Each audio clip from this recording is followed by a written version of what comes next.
Saumya Agarwal, commissioner Prayagraj, ये यहाँ की कमिश्नर है, मंडल अध्यक्ष हैं, बड़ी पदाधिकारी मानी जाती हैं। डीएम भी इनको रिपोर्ट करता है।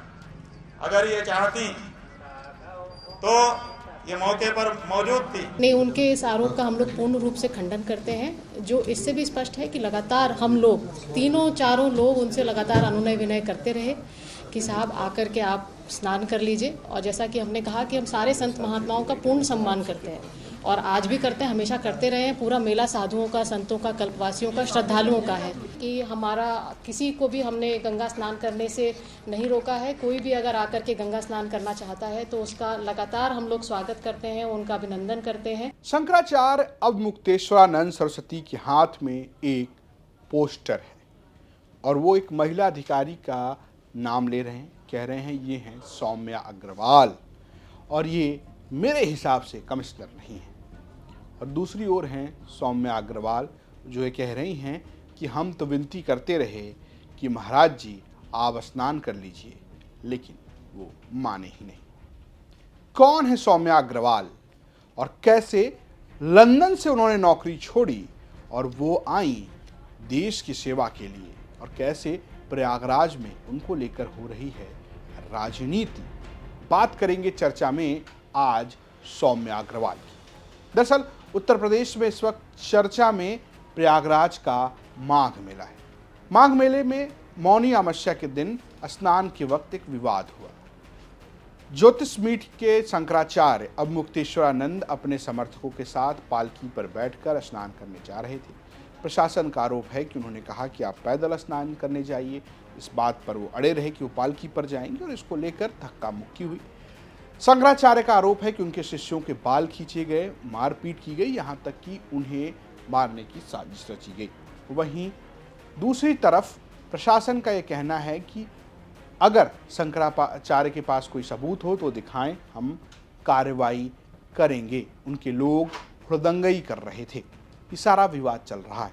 इस बीच में शंकराचार्य ने फोटो लहराते हुए, इस तरीके से कागज पर फोटो लहराते हुए ये कहा कि ये एक अधिकारी हैं और उन्होंने कई अधिकारियों के नाम इस तरीके से लिए कि ये एक अधिकारी हैं, ये एक शख्स है, और उनमें एक नाम उन्होंने सौम्या अग्रवाल का लिया।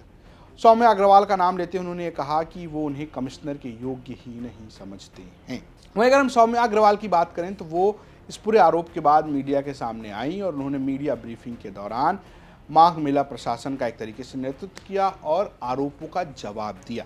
आप दोनों के आरोप और जवाब सुन सकते हैं। ये देखिए, एक चित्र है, ये एक महिला का चित्र है, सौम्या अग्रवाल, कमिश्नर प्रयागराज। अगर गलत हो तो सुधार लीजिएगा, क्योंकि हमको जैसा बताया गया उसके आधार पर हम कह रहे हैं। सौम्या अग्रवाल, कमिश्नर प्रयागराज, ये यहाँ की कमिश्नर है, मंडल अध्यक्ष हैं, बड़ी पदाधिकारी मानी जाती हैं।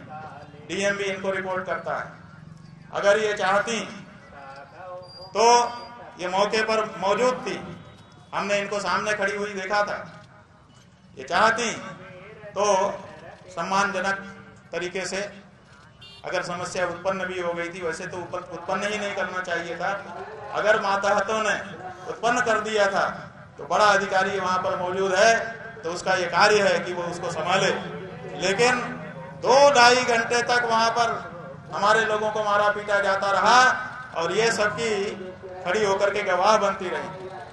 ये कमिश्नर बनेंगी, बनाए रखो, तुम्हारी प्रिय होंगी, लेकिन हमारी आंखों से गिर गई। उनके इस आरोप का हम लोग पूर्ण रूप से खंडन करते हैं। जो इससे भी स्पष्ट है कि लगातार हम लोग तीनों चारों लोग उनसे लगातार अनुनय विनय करते रहे कि साहब आकर के आप स्नान कर लीजिए। और जैसा कि हमने कहा कि हम सारे संत महात्माओं का पूर्ण सम्मान करते हैं और आज भी करते हैं, हमेशा करते रहे हैं। पूरा मेला साधुओं का, संतों का, कल्पवासियों का, श्रद्धालुओं का है कि हमारा किसी को भी हमने गंगा स्नान करने से नहीं रोका है। कोई भी अगर आकर के गंगा स्नान करना चाहता है तो उसका लगातार हम लोग स्वागत करते हैं, उनका अभिनंदन करते हैं। तो ये आरोप प्रत्यारोप की बात तो चल रही है, लेकिन चर्चा में सौम्या अग्रवाल हैं क्योंकि उनको लेकर अखिलेश यादव ने भी पोस्ट किया।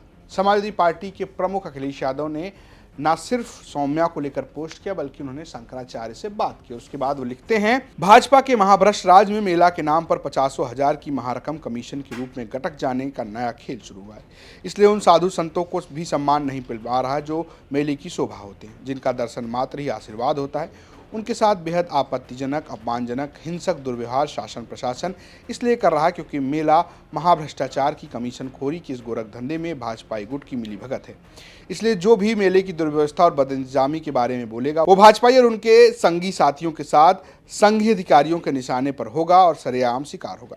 मेला क्षेत्र के संजय का धृतराष्ट्र कौन है जिसको आंखों देखा हाल सुनाया दिखाया जा रहा था। भाजपा को कमिश्नर की जगह कमिश्नर की नई पोस्ट बना देनी चाहिए। कुछ तो है जिसमें हिस्सेदारी है। और इस वक्त उन्होंने जो वीडियो शेयर किया उसमें यही तस्वीरें और इसी तरीके के आरोप प्रत्यारोप चल रहे थे। तो चलिए बताते हैं सौम्या अग्रवाल, जिनको लेकर एक बड़े नेता, विपक्ष के नेता और एक शंकराचार्य इस तरीके से आरोप लगा रहे हैं। जब आप सौम्या अग्रवाल के बारे में जानेंगे तो आपको एक गजब की बात पता चलेगी। आपने फिल्म देखी है स्वदेश? जी हाँ, जिसमें शाहरुख खान एक विदेशी कंपनी में नासा में काम कर रहे होते हैं और वो आते हैं भारत, और भारत आते हैं, अपने गांव में रुकते हैं और उनको समझ में आता है कि उन्हें भारत के लिए कुछ करना चाहिए, और फिर वो रुकते हैं और वहाँ से एक सिलसिला शुरू होता है।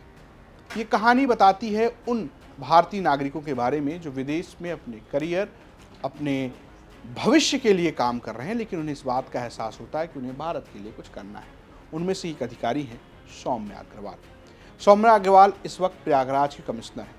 सितंबर 2020 में ये पद उन्हें मिला था। इससे पहले वो कई और जगह पर काम कर चुकी हैं, जिसमें कानपुर में उप जिलाधिकारी का पद रहा हो, या महाराजगंज में मुख्य विकास अधिकारी का पद रहा हो, या फिर महाराजगंज में ही डीएम का यानी कि जिलाधिकारी का पद रहा हो, या फिर कानपुर में किस्को में बतौर एडीएम का पद रहा हो, या फिर डीवीएनएल में प्रबंध निदेशक यानी एमडी का पद रहा हो, या फिर वो बस्ती में जिलाधिकारी का पद रहा हो। डीएम, एसडीएम, एमडी तमाम पदों पर वो रही। लेकिन किस्सा ऐसा नहीं है, कभी उनकी दिलचस्पी ही नहीं थी आईएएस बनने में, ना अधिकारी बनना था।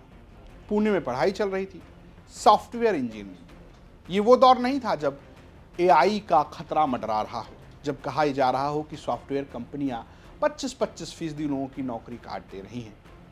तब दौर था भारतीय कोडर्स का, भारतीय सॉफ्टवेयर इंजीनियर्स का, जो विदेश जाते थे, काम करते थे और एक बहुत अच्छी रकम कमाते थे, जो उनके और उनके परिवार के भविष्य को बदलने में सक्षम थी और सक्षम है।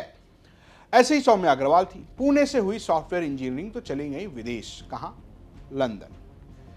2 साल नौकरी की। मीडिया रिपोर्ट्स के मुताबिक सौम्या को इस वक्त एक बात खनकती है। उनको लगता है कि वो रोज ऐसी नौकरी कर रही है जिसका कोई मतलब नहीं है, कोई उद्देश्य नहीं है, कुछ मन सा नहीं लग रहा है।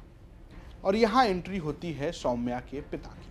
पिता ज्ञान चंद्र अग्रवाल, जो रेलवे में इंजीनियर है। उनसे बात होती है तो पिता कहते हैं कि एक आइडिया है। क्या आइडिया? ये कि वो बना जाए जो देश का सबसे बड़ा अधिकारी होता है। कौन होता है देश का सबसे बड़ा अधिकारी? वो पद होता है आईएएस का, यानी कि इंडियन एडमिनिस्ट्रेटिव सर्विस। ये करना होगा। फिर सौम्या लंदन से लौट आती है। कहाँ? लखनऊ। वही लखनऊ जहाँ से 12वीं की पढ़ाई की गई। सेंट मैरी कॉन्वेंट स्कूल में पढ़ने वाली सौम्या जब लंदन से नौकरी छोड़कर आती हैं तो फिर वो तैयारी में लग जाती है। कई बार होता है, आपने सुना होगा कि कई आईएएस अधिकारी आपके आसपास में, खासकर उत्तर प्रदेश के लोग तो जानते होंगे, first attempt, second attempt, third attempt, कई बार होता है प्री निकल जाता है, दूसरी बार मेंस निकल जाता है, कई बार इंटरव्यू में रह जाता है, ये होता है। लेकिन सौम्या के साथ ऐसा नहीं। जिन सौम्या को ये पता नहीं था कि आईएएस कैसे बनते हैं, वो अपने पहले ही अटैम्प्ट में 24वीं रैंक हासिल करती है। सौम्या एक मीडिया से बातचीत में बताती भी हैं कि इस दौरान वो कुछ प्राइवेट कोचिंग संस्थानों की मदद भी लेती हैं। लेकिन उनको एक और दिलचस्प बात पता चलती है। ये बात कि उनके दादा पीडब्ल्यूडी में कर्मचारी थे और उनके दादा ने उनसे ये कहा था कि एक बार ज़रूर ज़िंदगी में आईएएस की परीक्षा देनी चाहिए। जैसा कि आईएएस कोचिंग पढ़ाने वाले फेमस टीचर विकास दिव्यकीर्ति भी कहते हैं कि एक बार तो ज़रूर यूपीएससी की परीक्षा देनी चाहिए। कुछ नहीं होगा तो क्या होगा, तजुर्बा होगा। लेकिन सौम्या के साथ एक बहुत ही अच्छा प्रयोग हुआ, कहीं सफलता मिली उन्हें और वो 24वीं रैंक हासिल करके सबसे पहले कानपुर में तैनात हुई। फिर महाराजगंज में पहली बार डीएम बनी, फिर एमडी बनी, फिर बस्ती में जाकर डीएम बनी और फिर पहुंच गई प्रयागराज। और प्रयागराज में उनके हिस्से अब बतौर अधिकारी सबसे कठिन समय तब है जब एक संत उनके खिलाफ बात कर रहे हैं, एक शंकराचार्य उनके खिलाफ बात कर रहे हैं और एक विपक्षी नेता बिना नाम लिए बहुत कुछ कह रहे हैं। तो स्टोरी है सौम्या अग्रवाल की, जिनको लेकर शंकराचार्य ने बड़े गंभीर आरोप लगाए हैं और उन्होंने उसका जवाब भी दिया है। कैसी लगी ये स्टोरी हमें कमेंट बॉक्स जरूर बताएं। देखते रहें यूपी तक। नमस्कार।